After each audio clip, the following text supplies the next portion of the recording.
एकजुट हो, एक से नहीं जुड़ो, बेजोड़ बनो।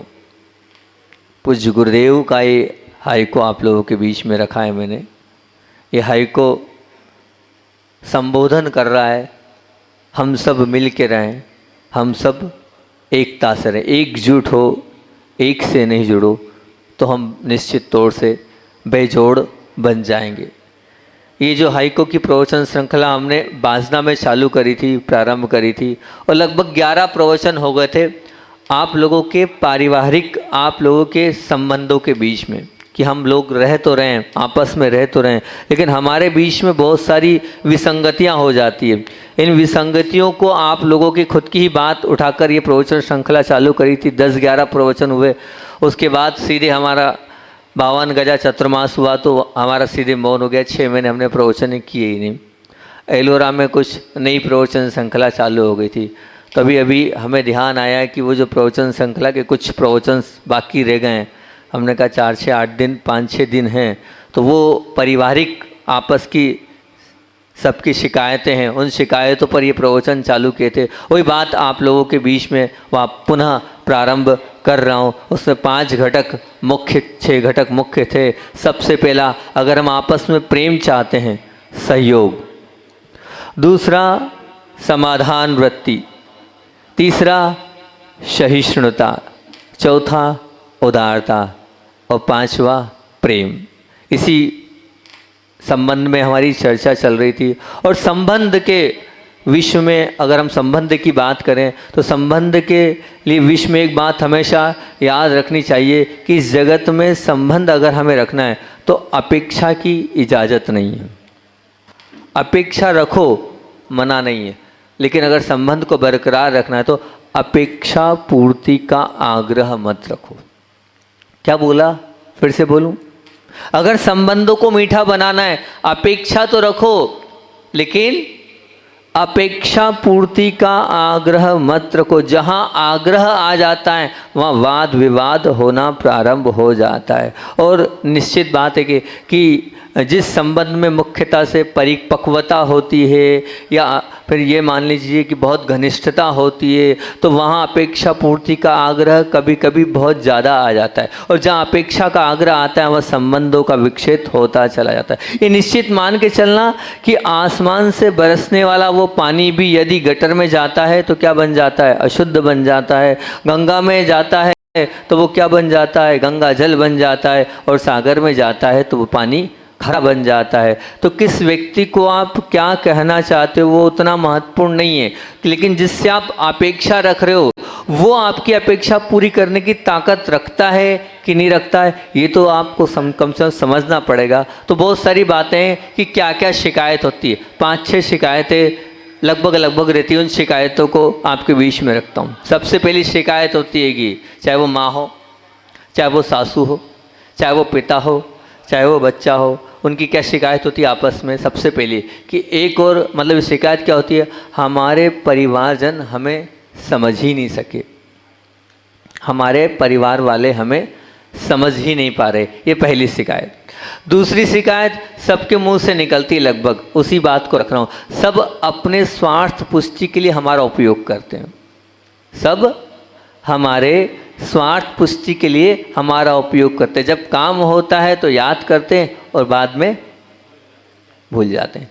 तीसरी शिकायत, दूसरी शिकायत, तीसरी शिकायत। अब तीसरी शिकायत ये रहती है सब परिवार वालों के साथ, क्या रहती है कि वो अन्य परिवार में दूसरों के साथ तो क्या बहुत प्रेम से बात करते हैं, लेकिन हमारे साथ रुक्षता वाला व्यवहार होता है।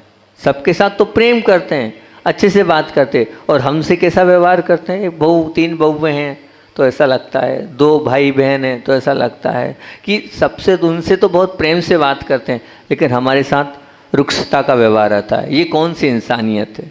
लगभग रहता ही है। फिर कभी कभी ये शिकायत होती है कि आप मतलब क्या अपनी गलती स्वीकार ही नहीं करते, अपनी गलती तो स्वीकार ही नहीं करते, तब हमारा मन बहुत ख़राब होता है। अरे गलती हो गई तो गलती स्वीकारें, तो ये भी शिकायत होती। और बोलें और क्या शिकायत होती? और शिकायत होती कि घर में हमारे साथ ही मतलब क्या ये शिकायत होती कि घर में हमारे साथ ही अन्याय होता है और किसी के साथ नहीं। हम ही अन्याय के शिकार बनते, हमारे साथ ही गलत होता चला जाता। और क्या शिकायत होती? शिकायत ये होती है कि हमारे अपने हमें डांटा तो जाता है, चिल्लाया जाता है, अपमान किया जाता है, लेकिन सबके बीच में हमें डांटा जाता है, सबके बीच में हमें अपमानित किया जाता है। क्या ये ठीक है? कुछ ही शिकायतें, इन शिकायतों को लेके आपसे बात प्रारंभ करता हूँ कि क्या वास्तविकता में ये है। मतलब सबसे पहली शिकायत तो आपकी क्या है कि हमारे ही परिवारजन हमें समझ नहीं पाते कि हम क्या हैं, हमारी वास्तविकता क्या है, वो समझ ही नहीं रहे कि हमारे भाव क्या है। तो मैं आपसे पूछता हूँ कि आप परिवार की बात को कहाँ करते हो? आप तो सबसे पहले तुम स्वयं अपने मन की बात अच्छी तरह समझ सकते हो क्या, कि तुम्हारा मन क्या बोल रहा है, आपका मन क्या बोल रहा है। आप अपने मन को नहीं समझ पा रहे और दूसरों की बात कर रहे हो। सुबह तुम्हारा मन कबूतर की तरह भोलेपन का प्रतिनिधित्व करता है। सुबह आपका मन कबूतर की तरह भोलेपन का प्रतिनिधित्व करता है, वही दोपहर में तुम्हारा मन क्या होता है, वो किस प्रकार का रहता है, सियार की तरह कैसे सियार कैसा होता है पता ना, चालाकी का प्रतिनिधित्व करता है। शाम को वही तुम्हारा मन हंस की तरह धवलता को याद दिलाता है, वही रात को तुम्हारा मन कौवे की तरह कालेपन को शर्माता है। ऐसा आपका मन ही अलग है, वो विचित्र है, विकृत है, मन ही आपका विशिष्ट है। और वो आप स्वयं ही जब अपने मन को नहीं समझ पा रहे हो तो हमारे परिवार के लोग हमें समझ पाएंगे क्या? बताओ, विचार करना। वे आप इस विषय को लेकर सोचना कि जब हम अपने मन को नहीं समझ पा रहे तो हमें कोई समझ पाएगा क्या? तो वे सोचकर व्यथित क्यों होना, पीड़ित होने की क्या आवश्यकता है कि कोई हमें समझ नहीं रहा है, हमें कोई समझ नहीं पा रहा। इतना विशेष निश्चित मान के चलना कि सरोवर में कमल होता है परंतु भंवर नहीं होते। सरोवर में कमल होता है लेकिन भंवरे समझते क्या होती है? लहरें नहीं होती है सरोवर में। और समुद्र में भंवर होते हैं पर कमल नहीं होता। समुद्र में भंवरें होती हैं लेकिन कमल नहीं होता। पर मन तो ऐसा है जहाँ कमल भी होता है और भंवर भी होते हैं, कभी कुछ। और वो कैसा है? वो भंवर की तरह भी है और कमल की तरह भी। इसलिए हम तो यही बोलेंगे कि अपने मन रूपी कमल को आप विकसित कर लें। हमारे परिवार वाले हमें समझ पा रहे हैं, नहीं पा रहे हैं, ये बात की बात है, लेकिन उस वजह से हम अपनी प्रसन्नता को क्यों अखंडित कर रहे हैं। और सबसे बड़ी बात ये कि आप ये समझे ना कि हमारी कोई भी कमी स्वयं की तो होगी ना, तब तो वो समझ नहीं पा रहे हैं हम। या तो हमारी प्रस्तुति अच्छी नहीं है, या तो हमारे बोलने का तरीका अच्छा नहीं है, या हमारे कहने का तरीका अच्छा नहीं है। हमारी बात को वो नहीं समझ पा रहे हैं, इसमें उनकी गलती कम और हमारी गलती ज़्यादा है, क्योंकि हम उनको समझा नहीं पा रहे, हम उनको बता नहीं पा रहे। तो इस बात से लेकर संकल्प विकल्प क्यों करें कि वो हमें समझ नहीं पा रहे हैं। और सबसे बड़ी बात, वो समझ भी गए तो होगा क्या? वो आपकी बात को समझ भी गए तो होगा क्या? हम तो अपना खुद का रास्ता समझे कि हमें क्या करना है, वो समझे या ना समझे, उससे हमें इतना अपने आप को परेशान, हैरान और तकलीफ में, पीड़ा में, कष्ट में नहीं डालना है। बस हमें अपना खुद का समझते चलना है। इसलिए बार बार ये शिकायत नहीं करना है कि परिवार के लोग हमें समझ नहीं पा रहे, हमारी बात को समझ नहीं पा रहे। इसको आप अपने मन से अंदर से निकाल दें कि वो हमारी बात को समझ नहीं पा रहे। आप सच्चे हैं, अच्छे हैं, और आपका अगर मान लो रास्ता सही है तो आज नहीं तो कल आपको वो समझेंगे।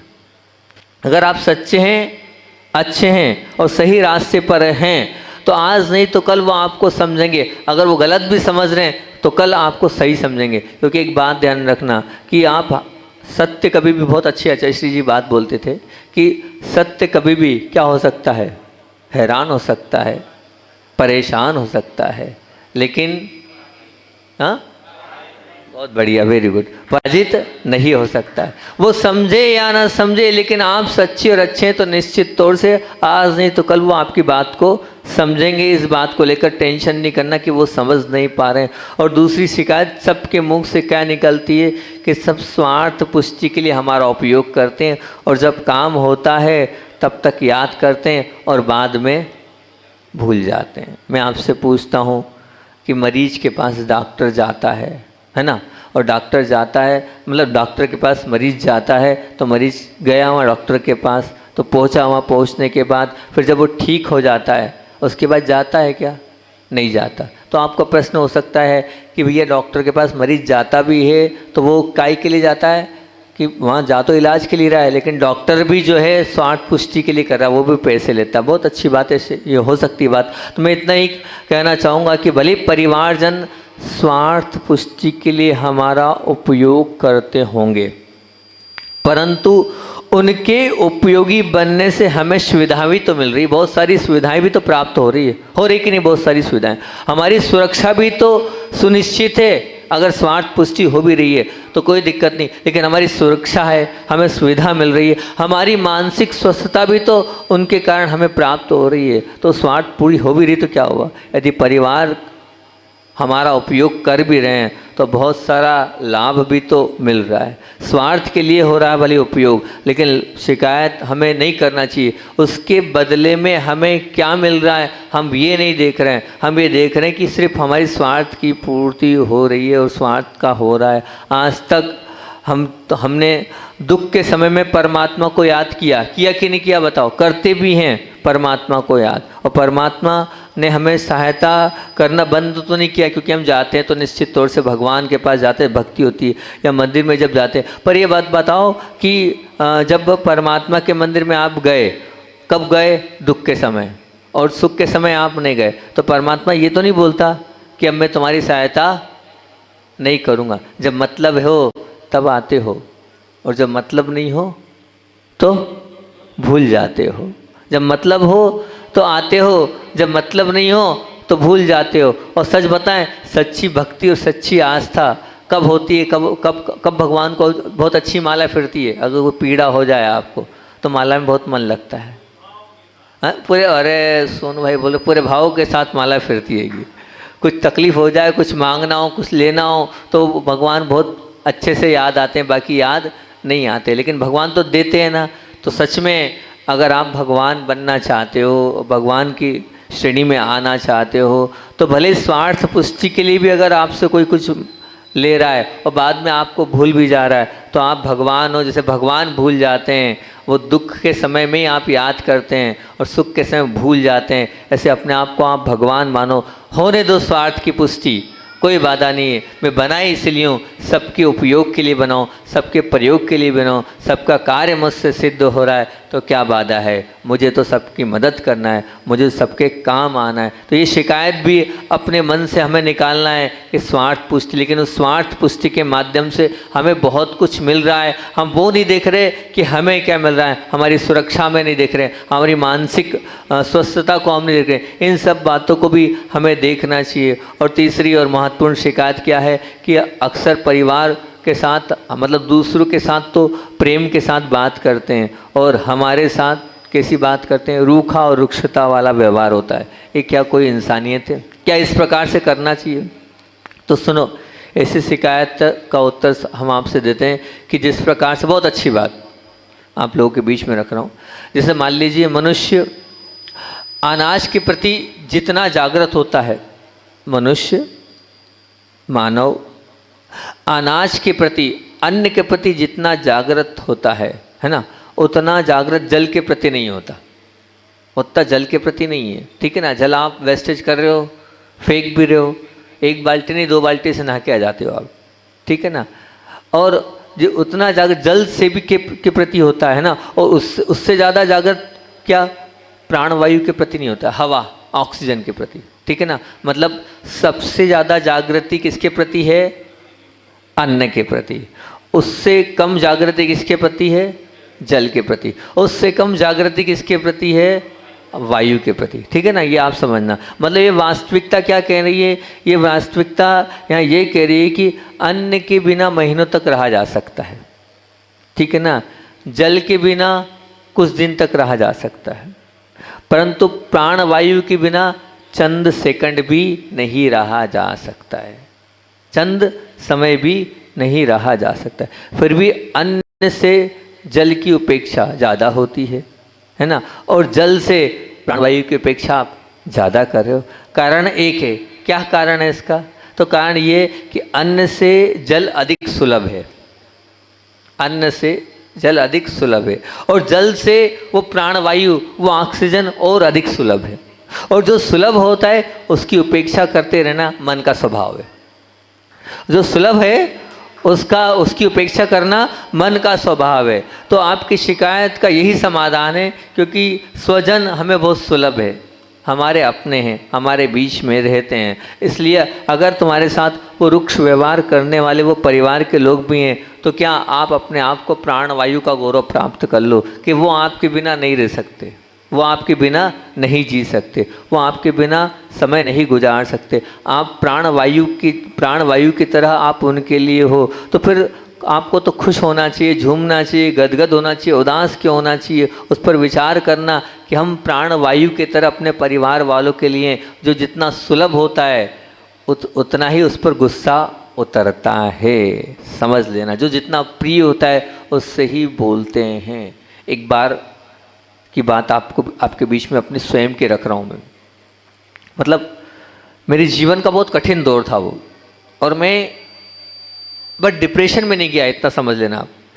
और मेरी लाइफ में मुनि अवस्था में अगर मैं रोया हूँ तो उस वक्त रोया था मैं। मतलब ऐसी स्थिति बन गई थी जरा सी बात पर, लेकिन उस बात को मैं बहुत बाद में समझा। बिल्कुल वास्तविक घटना आप लोगों के बीच में रख रहा हूँ, सत्य घटना आपके बीच में रख रहा हूँ जो मेरे साथ गुजरी है। इसी बात को लेकर अभी याद आई है तो वो आपके बीच में सुना रहा हूँ।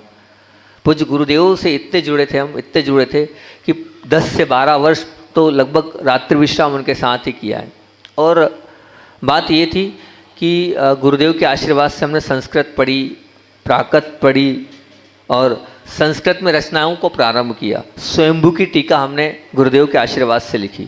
और स्वयंभू स्त्रोत एक बहुत महान ग्रंथ है, उसकी पूरी दीक्षा स्टाइल में। और एक एक चीज़ प्रतिदिन दोपहर में गुरुदेव के पास जाते थे, उनसे पूछते थे, उनको बताते थे कि अच्छा इसका क्या आएगा, इसका क्या आएगा। और देखना कैसा था कि गुरुदेव कुछ चीज़ बता दी, उसके बाद ऐसा लगता था कि ये चीज़ ठीक नहीं, तो वो अगले दिन बोलते थे कि भैया दुर्लभ, वो जो चीज़ थी वो ऐसी और हो सकती है। तो बहुत अच्छे से वो पूरा का पूरा, हम भी थे, संभव सागर जी भी थे। पर मेरी एक आदत थी, क्या आदत थी कि मैंने मेरे जीवन में गुरुदेव की आज्ञा के बिना, गुरुदेव की आज्ञा के बिना एक लाइन नहीं पढ़ी। एक लाइन, पुस्तक पढ़ना तो बहुत दूर की बात है, अगर एक लाइन, मैंने आज तक कभी कोई मैगजीन की एक लाइन नहीं पढ़ी कि नहीं, जो पढ़ूंगा गुरुदेव की आज्ञा से ही पढ़ूंगा, ये मेरा नियम था। तो अब हुआ ये कि स्वयंभू की टीका चल रही थी और स्वयंभू की टीका पूरी हुई, गुरुदेव से आज्ञा ली, अब तत्वांश सूत्र पर काम करना है और तत्वांश सूत्र को मुझे लिखना है। आज पहला सूत्र ही प्रारंभ हुआ था और मैंने उस चीज़ को, जो तत्वांश सूत्र की टीका है, वो आचार्य श्री से आशीर्वाद लिया, आचार्य श्री ने आशीर्वाद दिया, उसको डोंगरगढ़ में प्रारंभ किया। अब डोंगरगढ़ में प्रारंभ किया तो किन्हीं महाराज की, नाम नहीं बताऊंगा मैं, किन्हीं महाराज की कुछ पुस्तकें आई, वो कुछ पुस्तक थी। और वैसी वो पुस्तक मैंने जो है गुरुदेव को सामने बात ही बात में रखी, बहुत अच्छा ये है वो है वो। उनने मुझे देखा बहुत गौर से, और देखने के बाद उनने उस वक्त तो कुछ नहीं बोला, 10 मिनट बाद मुझे बुलाया, बोले वो आपने स्वयंभू की टीका अभी हाल लिखी थी, वो कहाँ है? तो अब असल में हुआ ये कि जो स्वयंभू की वो जो टीका थी, वो टीका पूज्य अनंत सागर जी महाराज जी हैं, विमल सागर जी के संग में। उन्होंने वहाँ से खबर है, जी हमने सुना है आपने गुरुदेव के आशीर्वाद से स्वयंभू पर टीका लिखी है, हम चाहते हैं वो स्वयंभू की टीका आप भिजवा दें। तो हमने कहा जी महाराज जी। हमने तुरंत उनसे बोला, पर उन्होंने कहा ओरिजिनल नहीं भिजवाना, फ़ोटो कॉपी भिजवाना। तो अब मैं तो घबरा गया, फ़ोटो कॉपी क्यों घबरा गया? तो 3 दिन पहले ही आचार्य श्री जी ने एक बहुत बड़ा उद्बोधन दिया था फ़ोटो कॉपी पर, कि आज क्या हो रहा है, इतनी फ़ोटो कॉपी होती है, हज़ारों रुपए की फ़ोटो कॉपी हो जाती है, अनर्दंड लगता है, साधुओं को फ़ोटो कॉपी नहीं कराना चाहिए, ये ऐसा इस प्रकार से उद्बोधन दिया। तो हमने सोचा अब क्या करना, 3 दिन पहले ही गुरुदेव ने फ़ोटो कॉपी का मना किया है। तो हमने क्या किया, हमसे एक श्रावक जुड़े हुए थे, उन श्रावक की मतलब बहू थी, वो थोड़ी डिप्रेशन में जा रही थी। तो हमने कहा एक काम करो, शास्त्र दान का लाभ मिलेगा, वो ओरिजिनल नहीं मंगा रहे, इसकी आप लिपिबद्ध कॉपी कर दो, लिपिबद्ध कॉपी कर दो। अब ये उन्होंने लिखा, मतलब उनको हमने दे दी। अब आचार्य ने जैसे ही पूछा तो मैंने बोल दिया, क्या बोल दिया, हमने बोल दिया अभी वो महाराज हैं खिलौने वाले कहलाते, मुकेश जी खिलौना वाले, वसुनंदी जी के संग में वो महाराज है, उनकी पत्नी भी माता जी है। तो हाँ आ गए, वो हमसे बहुत जुड़े थे मुकेश जी का, आज भी उनका बालक जुड़ा है, हमेशा आता है, अभी 4 दिन बाद फिर आ रहा है एकांत। तो अब बस मैंने वो उनको दे दी ताकि उनको पहुँच सके सेकंड कॉपी। अब हुआ ये, जैसे आचार्य श्री ने पूछा क्यों वो कहाँ है, तो हमने कह दिया आचार्य श्री जी वो दिल्ली में रखी है। जैसे उन्होंने दिल्ली का नाम सुना वो एकदम नाराज़ हो गए, और नाराज़ होने के बाद आचार्य श्री जी ने मुझसे कहा बस लिखा और रख दिया, बाद में छप छप के आएंगी जैसे अभी आ रही है तुम्हारी भी। नहीं, मैंने कहा नहीं आचार्य श्री, हमारा कायोत्सर पूरक त्याग है, हम कुछ भी लिख रहे हैं वो छपाएंगे नहीं। अभी पूर्व आचार्यों का इतना लिखा है, मैं क्या लिखूँगा, ये भाव नहीं है, सिर्फ भाव तो ये है कि लिख रहे हैं उससे हमारा सदुपयोग होगा। आचार्य श्री ने उसको सुना, सुनने के बाद वो नाराज़ हो गए। नाराज़ होने के बाद उनको जैसे भी और पता चला, जैसा भी हुआ, अब उस चीज़ को लेकर जैसे उन्होंने कहा ये ठीक नहीं किया, उन्होंने बात सुनी ही नहीं, और ना मेरी इतनी हिम्मत हुई, वो इतनी तेज पहली बार उनको नाराज़ होते देखा हमने, अभी तक गुस्सा हमने देखा नहीं था उनका।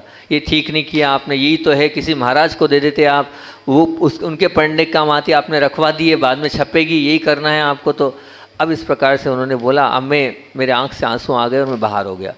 अब सुनना आगे की बात, जो भी प्रकरण की मूल बात बता रहा हूँ आपको मैं।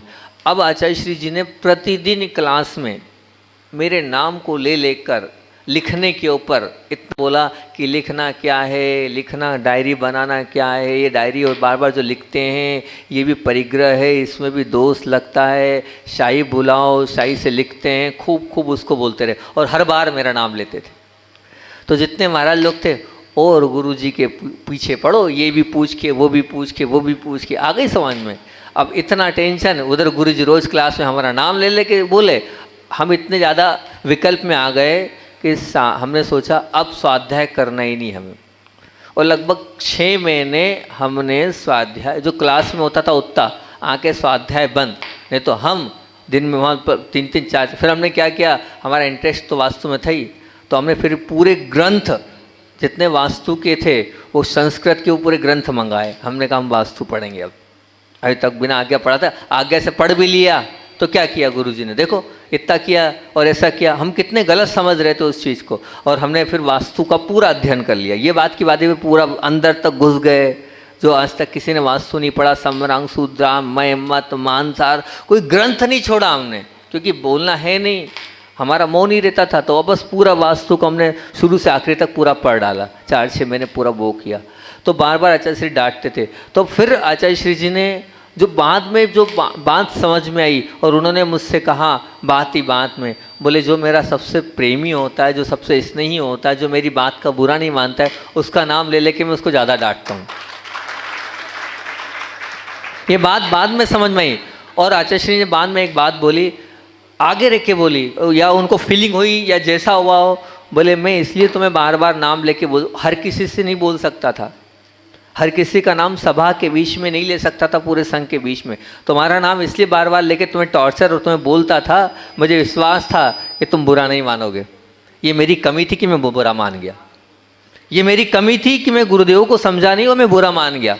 ये मैं अपना आप का पापी मानता हूँ मैं, कि मैं गुरुदेव के भाव नहीं समझा कि वो मुझे अपना मानते हैं। 50 शिष्यों में उन्हें मुझे अपना माना, कि और भी शिष्य हैं जो लिख रहे बिना आज्ञा से, वो लिखे नहीं। बार बार इस चीज़ को बोल रहे थे कि लिखना सब कुछ नहीं है, अंदर उतारना सब कुछ है, लिखना सब कुछ। तो जो अपने वाला होता है, जो उसके अगर वो उस पर शिकायत होती भी है तो उसको अन्यथा हमें नहीं लेना चाहिए, उससे हमें विकल्प नहीं करना चाहिए। तो गुस्सा उसी पे उतरता है जिस पर प्रेम होता है, जिस पर स्नेह होता है, जिस पर वात्सल्य होता है। हर किसी पर गुस्सा नहीं उतरता है। तो उनके उस गुस्से को भी तो आप प्रेम के रूप में स्वीकार करो। मैंने जो गलती कर दी वो गलती आप मत करना, मैंने जो गलती कर दी, मैं गुरुदेव को नहीं समझ पाया, लेकिन आप अपनी गलती मत करना। अगर घर में आपसे कोई गुस्से में बात करता भी है, अगर डांट भी देता है, तो ये समझना कि वो डांट रहा है तो हो सकता है किसी को समझाने की दृष्टि से डांट रहा हो, किसी को कहने की दृष्टि से डांट रहा हो, किसी को बताने की दृष्टि से डांट रहा हो, तो बहुत अच्छा होगा। क्योंकि जो अभी हाल आपको बताए ना, प्राण वायु, सुलभ जो होता है, अपना होता है, वो उसकी उपेक्षा होती है। तो अपनी उपेक्षा हो रही है तो ये मान के चलना हम सुलभ हैं, इसलिए हमारी उपेक्षा हो रही है। दो तीन बातें और, लेकिन समय हो रहा है। एक और क्या है, कभी ये भी शिकायत होती है कि व्यक्ति अपनी गलती स्वीकार ही नहीं करता। बार बार मन में ये लगता है कि वो सामने वाला गलती स्वीकारता ही नहीं है, वो कह रहे हैं फिर भी मान ही नहीं रहा है। तो समझना, उसका समाधान देने का प्रयास कर रहा हूँ बहुत अच्छा। कि जैसे भूमि यदि बंजर होती है तो उस भूमि में बोया गया स्वस्थ बीज भी उगता नहीं है। बीज तो अच्छा है, बीज तो उगने योग्य है, लेकिन जो बीज बोया है वो उगता नहीं है ना। और भूमि उपजाऊ होते भी यदि बीज सड़ा हो, जला हुआ हो, तो बीज भी अंकुरित नहीं होता है। बीज तो अच्छा है, बीज तो भूमि तो अच्छी है, लेकिन बीज क्या है, सड़ा हुआ है। उसी प्रकार अगर मान लीजिए लोहा भी यदि जंग वाला हो तो पास में पड़ा जो लोहा है, चुंबक भी उसे खुद की ओर खींच नहीं सकता है, अगर वो खूब सड़ा हुआ होगा, जंग वाला होगा। और लोहे पर जंग ना लगाओ परंतु लोहा बहुत दूर हो तो भी वो जो लोहा है वो चुंबक को आकर्षित नहीं करता। बस इसी तरह समझना, ये जो आपके बीच में बात आ रही है, समाधान की बात मैं इसीलिए रख रहा हूँ कि अगर सामने वाले की पात्रता ही नहीं है, सामने वाले की क्षमता ही नहीं, वो कैसे स्वीकार करेगा अपनी गलती को। जैसे भूमि बंजर ही है तो क्या होगा, नहीं उगेगी, बीज उग ही नहीं सकता है। लोहा अगर जंग वाला होगा तो क्या होगा, वो खींच ही नहीं सकता है चुंबक को। तो सामने वाले की पात्रता अगर स्वीकार करने की नहीं है तो फिर क्यों विकल्प करना, और तुम्हारा ही पुण्य कम है, ये मानो ना कि सामने वाला स्वीकार ही नहीं कर रहा। और कोई व्यक्ति खुद की गलती स्वीकार ना करे वो उसकी गलती है, परंतु अस्वीकार पर हमारा मन क्यों खराब कर रहे हैं, बताओ। हम क्यों अपने आप को टेंशन में डाल रहे हैं कि सामने वाला गलती स्वीकार नहीं कर रहा है, और किसी की गलती की सज़ा हम भुगते, ये तो और बहुत बड़ी गलत बात है ना। गलती वो कर रहा है और गलती करने के बाद वो स्वीकार नहीं कर रहा है। अब वो स्वीकार नहीं कर रहा, वो उसकी समस्या है, लेकिन परेशान हम हो रहे हैं। परेशान कौन हो रहे हैं, हम हो रहे हैं। लगभग अक्सर ऐसा ही होता है। हम अपने आप से नहीं है परेशान, हम दूसरों की गलतियों से परेशान हैं। आचार्य भगवान की बात को लेकर मैं अपनी बात को विराम दूंगा। अंत में 2-3 मिनट आचार्य भगवान की बात बोल देता हूँ। आचार्य श्री इतने महान हैं कि हर चीज़ उनकी सिखाने वाली, हर चीज़ उनको हमारे लिए मार्गदर्शन देने वाली होती है। और कैसे वो समय समय पर उच्च गोत्र का बंद कर लेते, कैसे वो एक नई सीख दे देते हैं। आचार्य भगवान के पास एलक जी बैठे थे, अभी तो वो खैर आचार्य बन गए हैं, एलक निर्भय सागर जी अभी थे सागर में, सुना है थे। वो बैठे थे और भी सब लोग बैठे थे, वो बैठे थे और वो अपनी बागड़ में गए और बागड़ की अपनी चर्चा सुना रहे थे। बहुत पुरानी बात बता रहा हूँ आपको। तो वो अपनी चर्चा सुना रहे थे कि आचार्य श्री जी ऐसा है, ऐसा, हम बागड़ में गए, ऐसा हुआ वैसा हुआ। फिर उन्होंने एक बात करी, आचार्य श्री जी उस तरफ के साधुओं की चर्या ऐसी है, और जब उनने हम गए तो हमको देखा, हमको देखने के बाद ऐसे प्रभावित हुए, लट्टू हो गए कि ऐसी भी साधुचर्या होती है क्या, बड़े ही वो इस प्रकार से प्रभावित हो गए। आचार्य श्री ने बहुत ही धीरे से क्या कहा, भैया निंदा मत करो, निंदा मत करो भैया, किसी की निंदा मत नहीं करना चाहिए। हम तो ज्ञान मार्गणा को जानने वाले हैं, आपको ज्ञान में उतारना है। इस संसार में नाना भांति के जीव हैं, अनेक प्रकार की विचित्रताएं हैं और सब देखने को मिलेगी, लेकिन इन सब के बाद भी हमको उन सब को नहीं देखना है, हमें अपने आप को देखना है। वो क्या हैं वो नहीं देखना है, हम क्या हैं हमें वो देखना है। अगर हम इसमें लग जाएंगे तो हमारी ज्ञान मार्गणा छूट जाएगी। हम दूसरों की बुराई कर रहे हैं, हम दूसरों की निंदा कर रहे हैं, यह हमारा अज्ञानीपना है। ऐसे अज्ञानीपने को हमें नहीं करना चाहिए, इससे नीच गोत्र का भी बंद होता है। वहीं गुरुदेव ने एलक जी के लिए बोला, तो क्या ज्ञान मार्गणा पर चर्चा चल रही थी, उसी बात को लेकर, ज्ञान मार्गणा में रहो, ज्ञान मार्गणा में रहो, निज की कर पहचान, पर निंदा गर हाँ तजो, सदगुरु देते ज्ञान, पर निंदा गर हाँ तजो, सदगुरु देते ज्ञान। बोलिए आचार्य भवन विद्यासागर जी महामुनि राज की।